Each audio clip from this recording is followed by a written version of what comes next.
Welcome to Juicy Sacred Sundays. I'm Leisha Berry. And I'm Peter Berry, and together we are Juicy Sacred Living. We welcome you today as we explore the sacred dance, the conversation about sacred union and what that means in ourselves and in our relationships, especially our intimate relationships, the ones that we tend to utilize as our temple of initiation. That's absolutely right. If you haven't experienced that before, intentional relationship is the temple of initiation, because everything about ourselves will come to the surface for the purpose of healing. There are many philosophies about relationship. There are many ideas about why we choose the partner that we choose, and what kind of actualization we're seeking in relationship. We have learned through our body of work, Sacred Systems and the Aquarian Gospels, that relationship is indeed the temple of initiation. It's an invitation into healing the gaps between our own inner feminine and inner masculine. And so that when we are seeking a partner in the world, we tend to be seeking that person that we perceive will fill those gaps that we have internally. Wow, so there's some pretty heavy implications from that, aren't there? Well, what do you mean? Well, if we're looking at someone else to fill the gap we have internally, then if we're not recognizing that, we're putting a lot of pressure on that other person to solve something inside of ourselves that they can't possibly solve. Well, I think that they can possibly solve it. That's where the inner work comes in, to do the inner marriage work, the marriage of the inner feminine and inner masculine energy, that we have the capacity to absolutely heal those gaps, heal the places where we have a misunderstanding of the partnership possibilities of feminine and masculine energy, to mend the divides, inside. And that when we do that, it takes away the pressure for us to see the other person in relationship to fill that role that we're seeking inside. Right. That makes perfect sense. And I guess what I was getting at, maybe, which is a little bit along the same lines as what you're saying, is when we see that gap, when we see ourselves expecting something from somebody else that's about what's inside of us, it's a clue for us about what we need to heal internally. So if we're not healing it internally and we're asking that person to fill that gap, that's what I mean by it's impossible. They can show us where the gap is inside of ourselves and how we can then get to it and work with it. But us filling that gap internally is how we solve that issue. Right. And if we're constantly looking on the outside to have that need fulfilled, that internal need, the internal gap, then we can go through any number of intimate partners, before we're like, wait a minute, it seems like I'm taking myself everywhere I go and I still have the same problems. So really the answer, is, of course, as always, to come back inside and mend the divide inside, to close those gaps in the various places in our own psyche where feminine and masculine, these holy energies that comprise the fabric of creation, into sacred union, into partnership, into working together, into collaboration, conscious collaboration. And when that happens, then there's a solidness, there's a strength, that coming to 0 point internally, where we don't seek or need someone else to fill that gap. If we want to play, from an inner marriage state, a sacred union state, and we want to play with someone else, then it's fun and joyful and blissful, and it takes our consciousness to a completely different level. Right, because we're coming from a place of internal fulfillment and strength, so we're free to choose based on that 0 point, that sense of being a whole person, and we're not looking consciously or subconsciously for someone else to make us whole. So when we do that, then the play is a lot more fun, a lot more juicy, a lot more sacred, because we're able to inhabit ourselves and really enjoy the other person. And we don't see all the things that drive us crazy about them, or all the things they're doing wrong, or all the ways that we wish that they would fulfill us, which of course is never isn't never possible for someone else to totally fulfill us unless we are fulfilled ourselves. So that is really, to me, that dance is noticing in a relationship, especially an intimate relationship, because that is going to point out all the places that we're not solid within ourselves. How using that, I'm feeling this way and I'm seeing it out there, that's a clue for me to look in here and see what part of myself, where the energies of feminine and masculine energy aren't at that 0 point, aren't at center, aren't completely in union with each other. And so it, begs the question, the age-old question, where do we learn about these feminine and masculine energies? Where do we first understand what those energies are? Where do we first identify them? Not by name, of course. We don't usually understand what they are unless we've been taught, like we have been taught, what feminine energy is and what masculine energy is. We have now a way of quantifying that and naming it and defining it and recognizing it because it's been named. There's a huge power in that, in the naming of that, and a huge power taken away when something is made invisible and unspoken and unnamed. So we are naming it and we are talking about it. But we don't know that as little babies. We don't know that as little children growing up in our homes. And so we train on, we imprint on whoever is taking care of us, whoever our primary caregivers are. We learn about feminine energy and masculine energy from them. And so we internalize that, of course. And why wouldn't we? This is what we do. Right. Especially when we're children, when we're very young, we take the world and we process it on a just a present basis, and whatever we see is reality. And that becomes the reality that we choose. So if your primary caregiver was the television, the Marlboro Man might be, if you're from my age, might be your idea of what masculinity is. Or speaking to a stereotype that's a little before my time, the Donna Reed show, or Leave It to Beaver, the mom who is walking around in a dress and pearls and heels while she's vacuuming, and she's always pleasant and she's always, available as a mom, always nourishing and nurturing, always supportive, always sweet and kind, and always smiley faced. And that's quite a stereotype, to be reinforced in our young minds as well.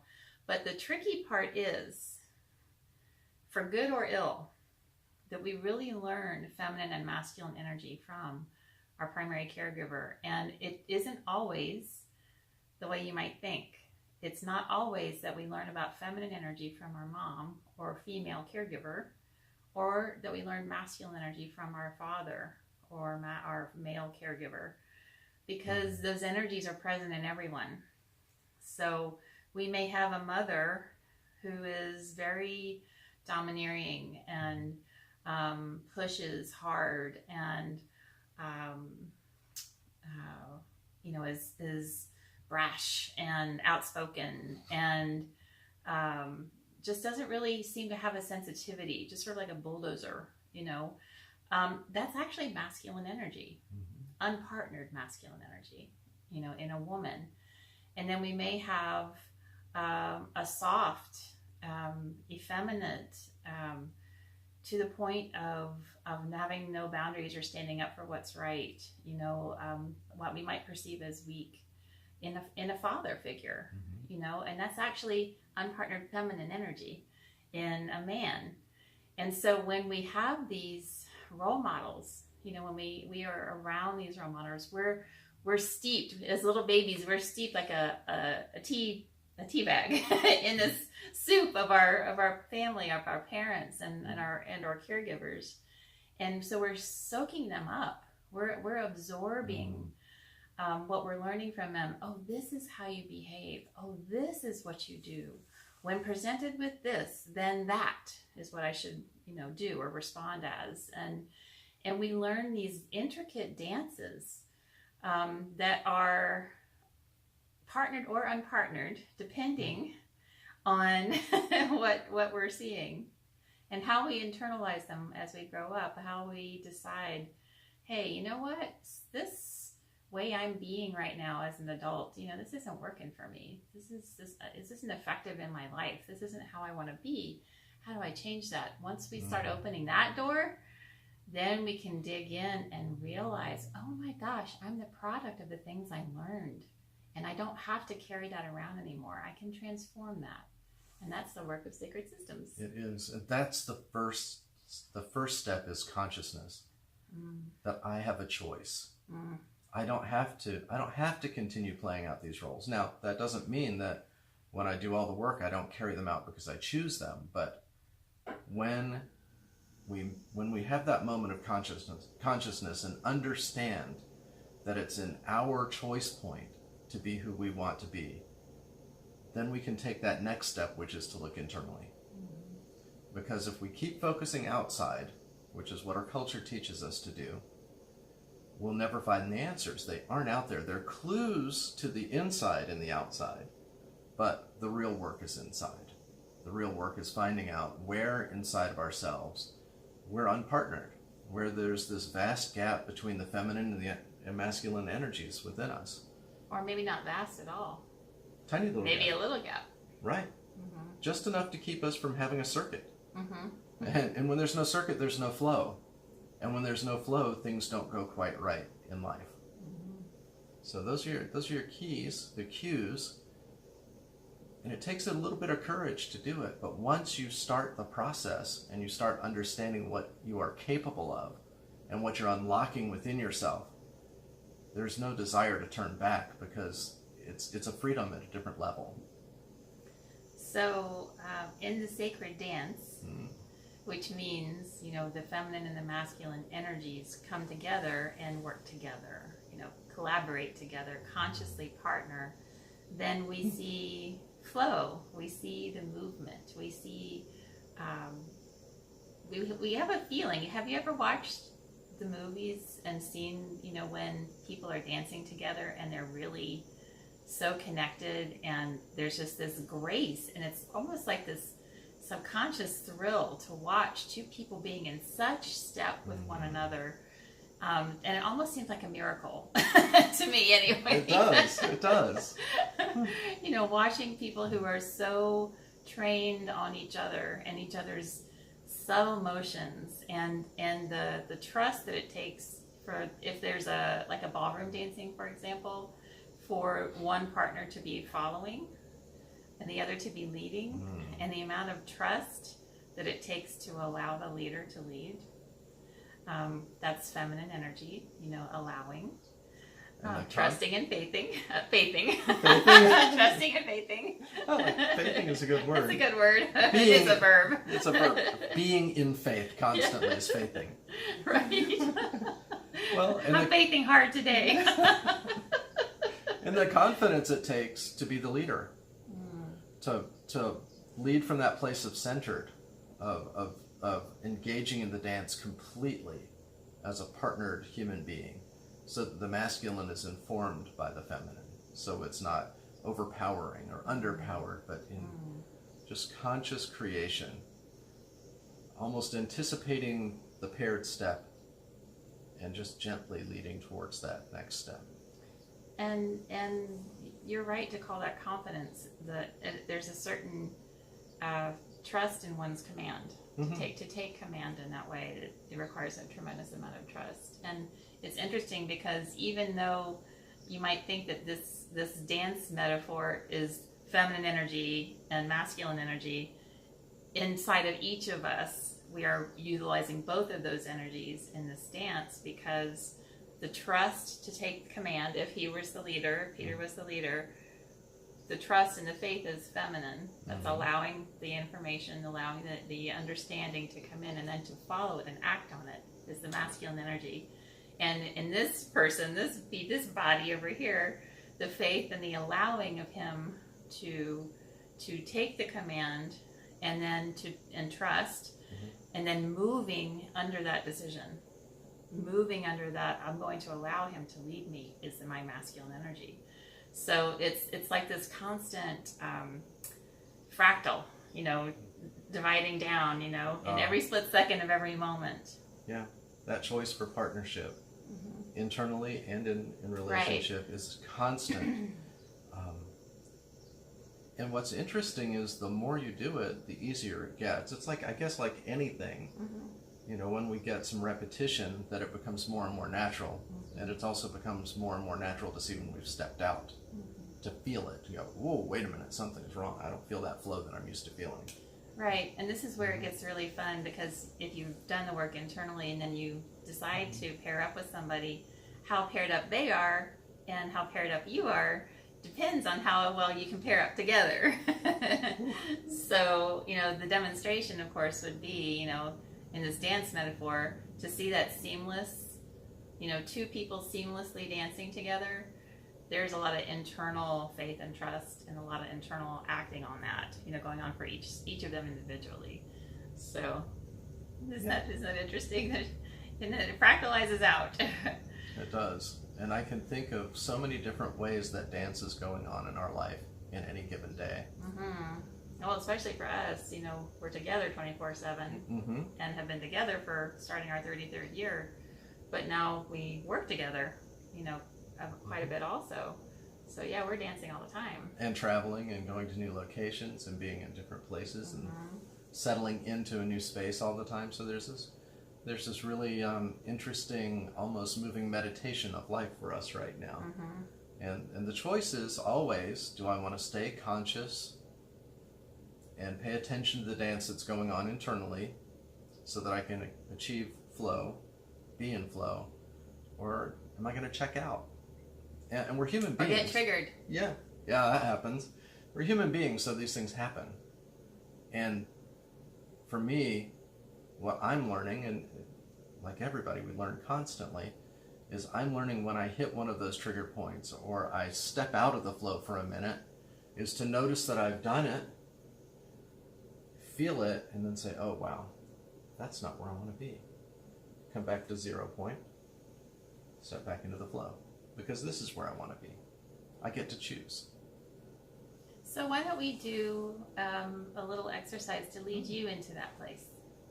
Cool. So find a relaxed position where you can let your body be supported, whether it's sitting down or laying down, and breathe in a way that allows you to come more fully into your body.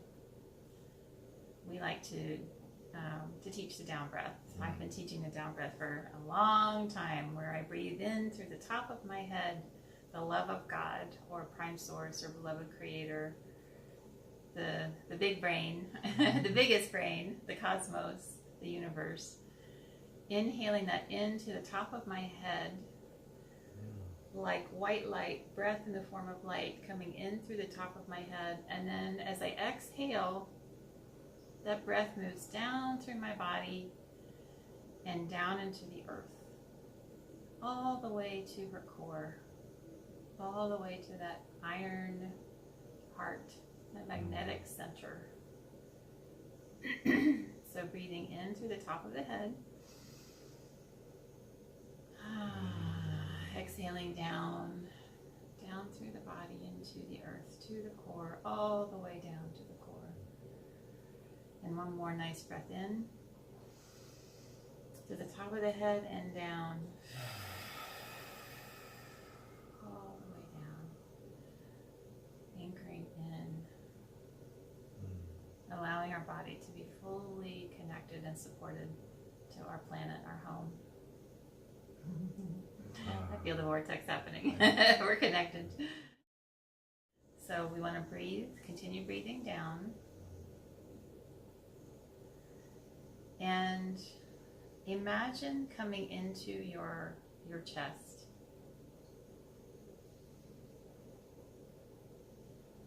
As if there's a vast world inside your chest. A landscape.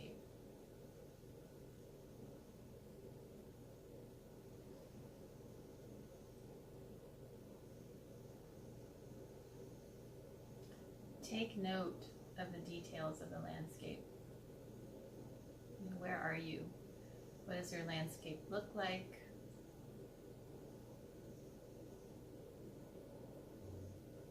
What does it feel like? What's the temperature? Is it sunny? Or is it cloudy? Is it warm or cool?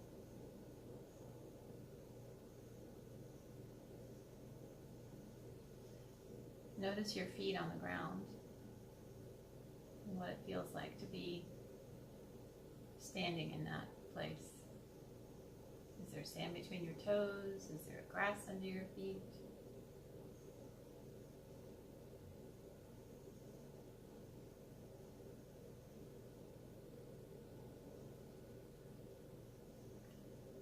And really take into your sensory experience any sounds,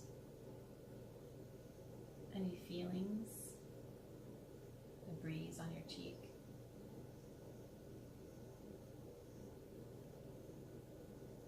Even a scent in the air, or a taste in your mouth.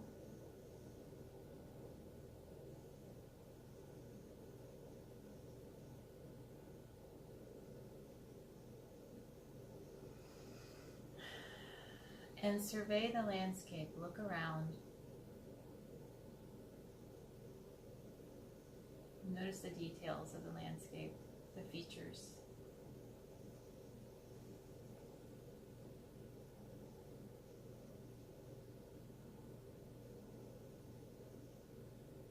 And now I invite you to ask your inner masculine to come forward into this picture, into this landscape. Your inner masculine. Just ask. I ask my inner masculine to come forward now. And notice what you see or sense. Notice if something moves in the landscape. Notice perhaps something was a tree and it suddenly changes shape. Or perhaps there's an animal that shape shifts into something human. Or perhaps your inner masculine comes over the hill towards you. Invite him forward.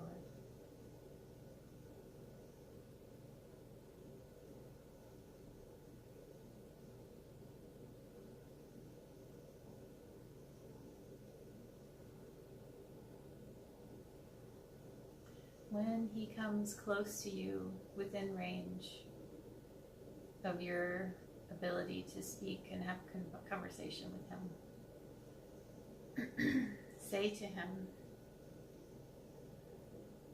I want you so much in my life. I ask you to be partnered with me.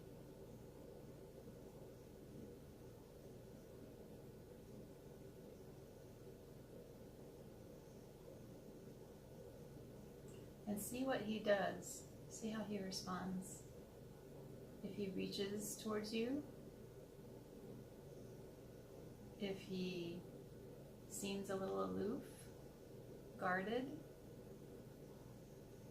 if he seems to have a gift for you in his hand,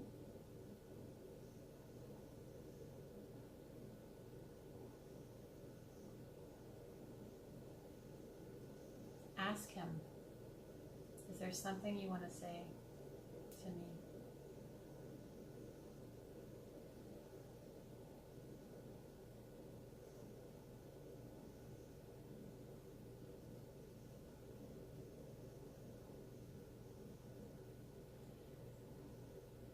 And listen without judgment.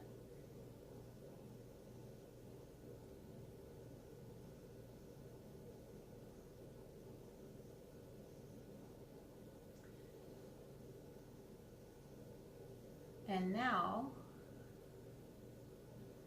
see see if you can reach out to him, inviting him into your arms.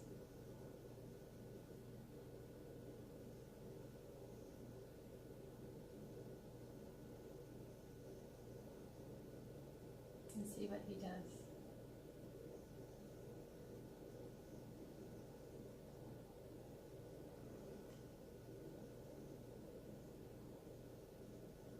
If he's able to come to hug you, to come into your embrace, really feel what it feels like to be holding each other. Feel where you can tell your bodies are connecting, and then where there seems to be a lack of connection. There's a clue there about how your own inner masculine stands away, stands apart.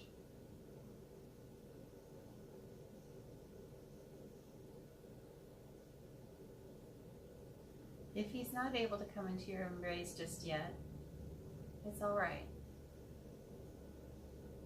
Say to him, we will continue this conversation. I'll come back here again.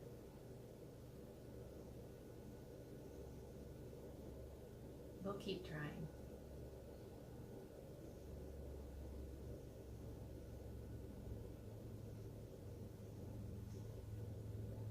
And then to close this session, say to him, I will return here and see you again. And thank you so much for this time.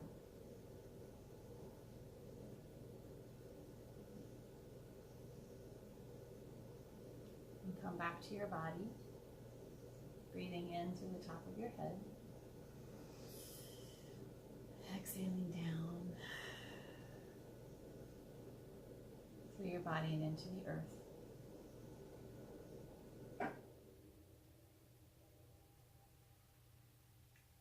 And I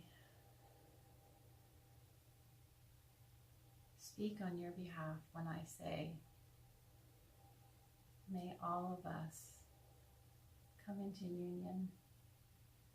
May our inner masculine lay down the defenses and come forward and come into the wisdom of wholeness. I request this on behalf of all those who hear my words. And I witness and support Leisha's intention on everyone's behalf, and ask all of our benevolent helpers to assist.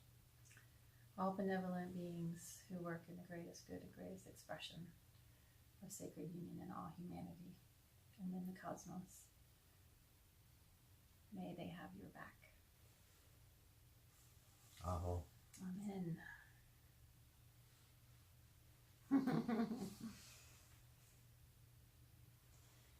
And so, coming back,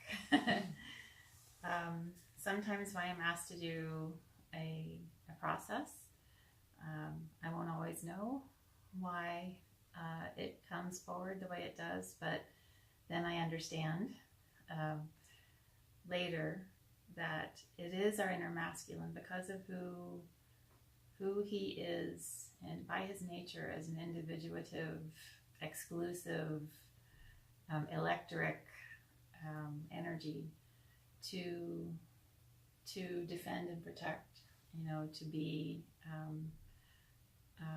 unwilling, to come into the field of union, because the masculine energy will be subsumed in that.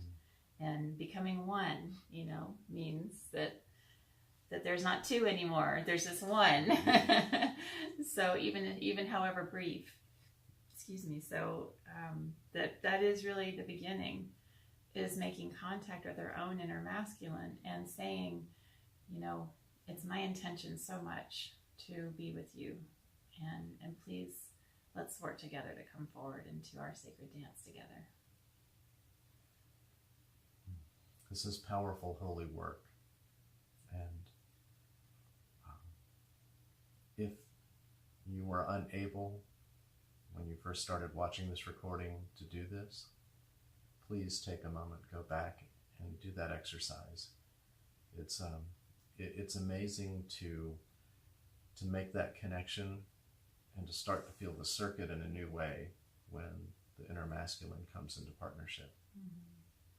And you can learn so much more about this. We have been teaching sacred systems for many years and embodying it, working to embody it for many years. And in our sacred systems practice groups, in our workshops, in our retreats, of course, every Juicy Sacred Sunday, we welcome you to we invite you to come and be with us every Sunday. And then, of course, our Sacred Systems Mending the Divide retreat at Ghost Ranch in New Mexico. We'd love to have you. So we'll post the link so that you can check that out. But in the meantime, I feel like dancing. You do? Well, yes, I do. Would you like to be the leader? I would like to lead. Let's see. Okay, You're let's supposed see. to be down here. I'm up here, right? Yes. So we do a little waltz. There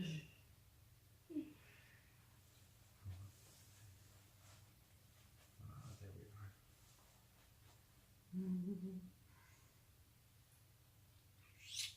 Until next time, have a wonderful week. We'll see you next Sunday.